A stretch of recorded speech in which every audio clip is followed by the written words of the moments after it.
All right, interestingly enough, I was 2nd Battalion, 5th Marines about 25 years ago, probably. And I spent my last 2 weeks in the Marine Corps restricted to a barracks right over there. And it had to do with a fight, and interestingly enough, I think the guy's last name was Candelario.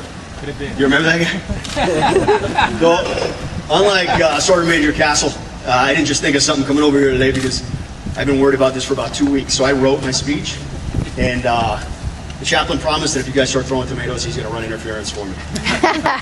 So let me get this set up over here.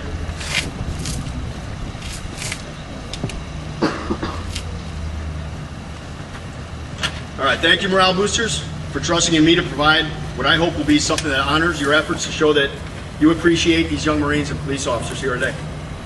Thank you to the honored speakers who I am humbled to share a microphone with. And most importantly, thank you, 5th Marines.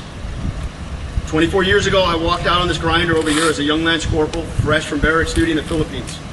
I was assigned to 2-5 Weapons Company 81 Platoon. Right, you got 8 bums? My experience with this battalion was life-changing, and I am forever grateful. A couple of weeks ago, I received a telephone call from a number I didn't recognize. I answered, heard a male voice, said, "Hi John, my name's Tom Langan, and I'm good friends with Jim Kaler." Jim's sitting right over there. I knew that what followed would be interesting no matter what the subject, if it involved my friend Jim. Tom went on to explain that he was looking for a law enforcement speaker for this event, and Jim had suggested me. My first instinct was to say, me? I'm not qualified to speak about honor. But I realized that out of respect, I don't want to let Jim down if he thought enough of me to suggest my name as a speaker, so I agreed. I knew a bit about this event, and I knew a couple of the speakers. Jim Kaler and Ken Pipes, both recipients of the Silver Star. Their valor in Vietnam is the stuff of Marine Corps lore and has been written about in published books and documentaries. I was also aware at the time that Sergeant Major Castle would be speaking here today. I knew his famous photograph and Fallujah Hell House story. What could I possibly offer this event when compared with these men? How could I stand here and claim to be some kind of expert on honor? As time passed, I struggled with that thought, and I wished I never agreed to speak here today. And it occurred to me I had damn well better be an expert on the subject of honor. I'm a deputy sheriff drill instructor for the largest sheriff's department in the world, and I'm a Marine. If asked to give a speech as an expert on the use of force, legal standing, or weapons manipulation, I would have no second thoughts. These are all subjects which every law enforcement officer is expected to be an expert in. Shouldn't I expect myself to be an expert in the one life code that in a high-functioning society defines a law enforcement officer? Which brought me to another question. Does our society expect its police officers to be honorable? I had recently read a book called A Man in the Making by an author named Rick Johnson. The book covers traits a father should impress upon his son to help him be successful in life. Most of the traits were traditionally masculine, such as valor, duty, and chivalry. Johnson contends that honor isn't a trait in and of itself. It's not a standalone. It's developed by a combination of characteristics and practices, and is not something men are simply born with. Honor is a code. It's a code a man has to learn, which means someone has to teach him. The book makes the point that honor is a code, which in the best case scenario is taught to a son by his father.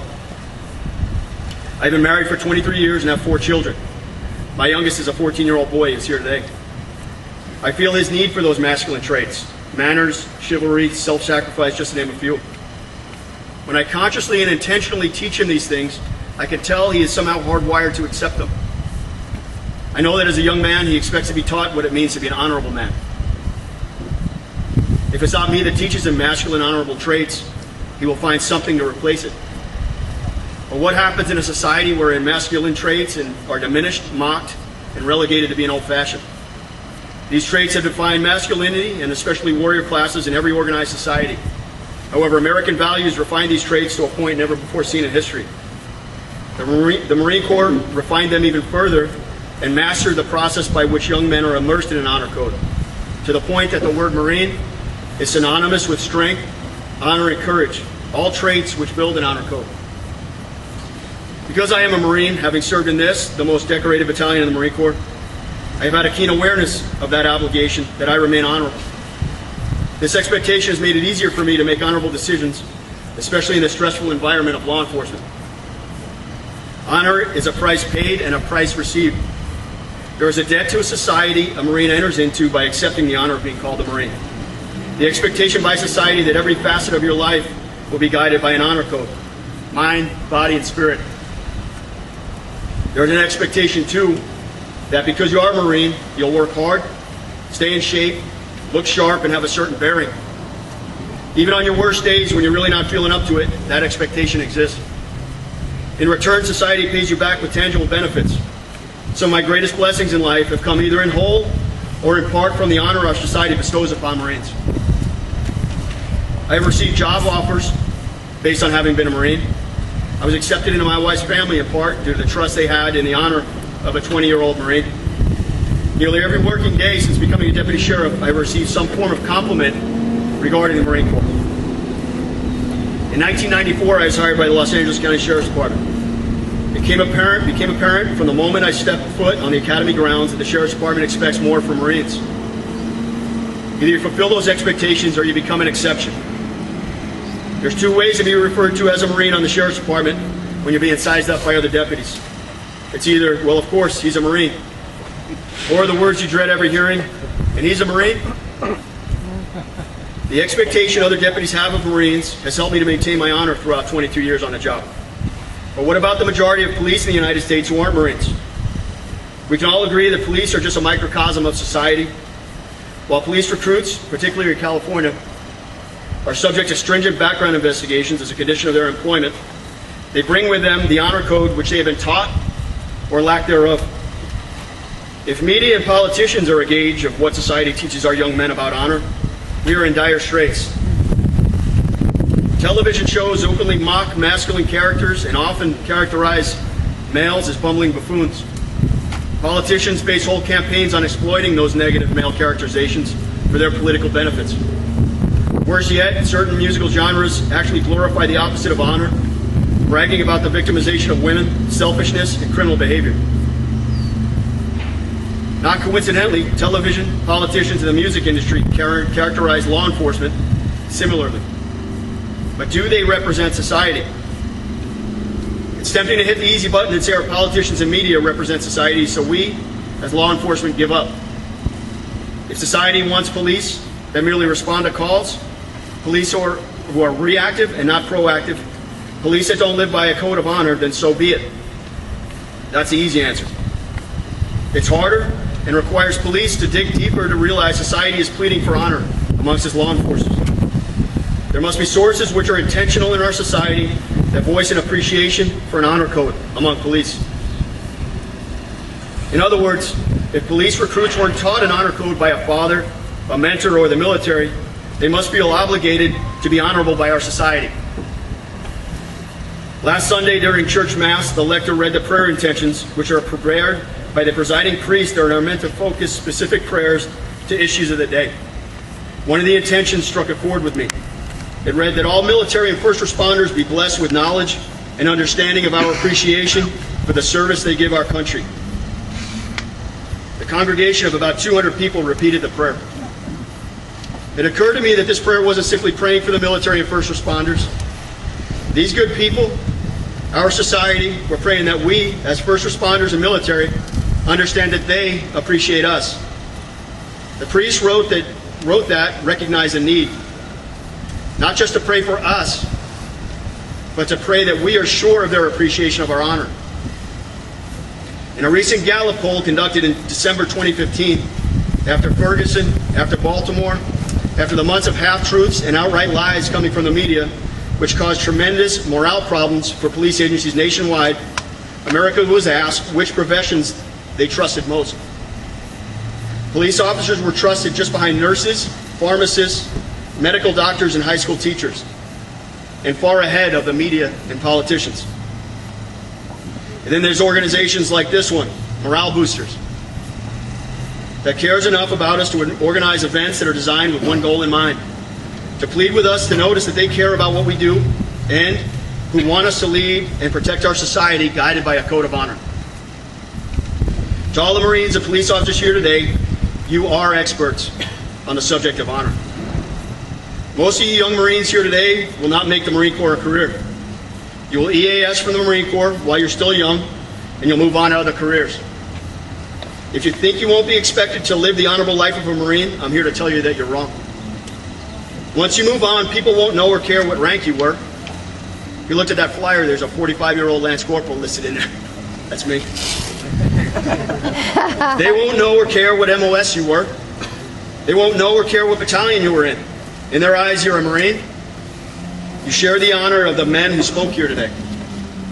So am I an expert on honor? I know in my heart that the answer is yes. Honor is a price paid and a price received. I've received my price tenfold. There are people that I owe.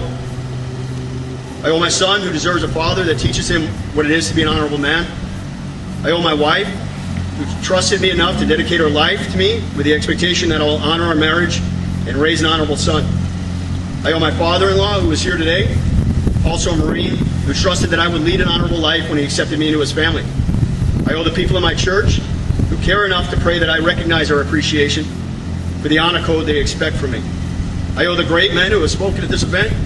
I owe the Marine Corps. I owe this society that is desperate and in need of honorable men. God bless the morale boosters, God bless 5th Marines, and God bless America. Thank you.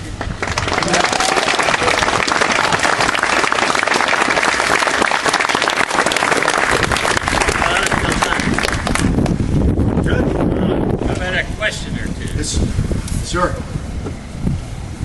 Somebody's got a question? Well, I do, but you got a question here? Well, I've got a bit of advice for you young Marines when you get out. So since Lieutenant Colonel Candelario started talking about office hours and stuff like that, about getting in a little trouble when you're in the Marine Corps, I got a little bit. I got 1 office hours. I was restricted to barracks my last 2 weeks over here. And when I got out, I thought, heck, I want to go back in the reserves. So I gave it about a couple weeks, enjoyed doing nothing, surfing up in Orange County for a couple weeks. And I went into a Marine recruiter, brought my DD-214 in there, and I said, hey, I want to go back in the reserves. And that guy looked at my DD-214, he said, you can never come back in the Marine Corps. He said, you got an RE4 re-enlistment code. I said, what the hell's an RE4 re-enlistment code? He says, that means the Marine Corps never wants you again. I said, I have 1 office hours. He said, yeah, the Army will take you, go next door. I said, true story. Well, I do have a question. All right, Jim. We have a question. All right. Hey, thank you. Another question? Yeah? Well, we're going to have a 10-minute break after Officer Finney. Get ready for the other big guns. But I'm going to ask you because how you guys have vilified the press, and it's just so frustrating to see that. Yeah, it is.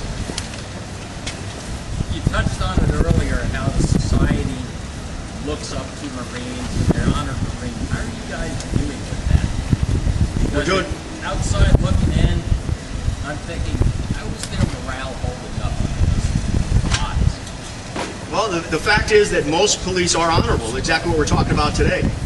And if you're an honorable man or woman on the Sheriff's Department in particular, that's who I can speak for, you know what the right thing to do is.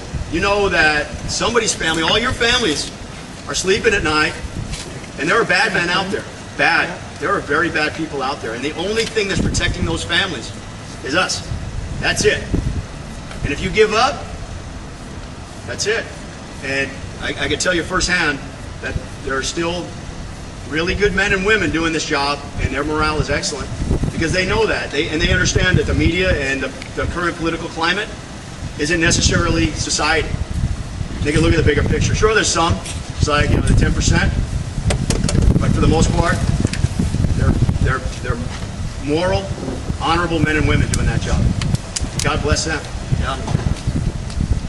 Anything else? All right. Thank you very much. Enjoy this beautiful day.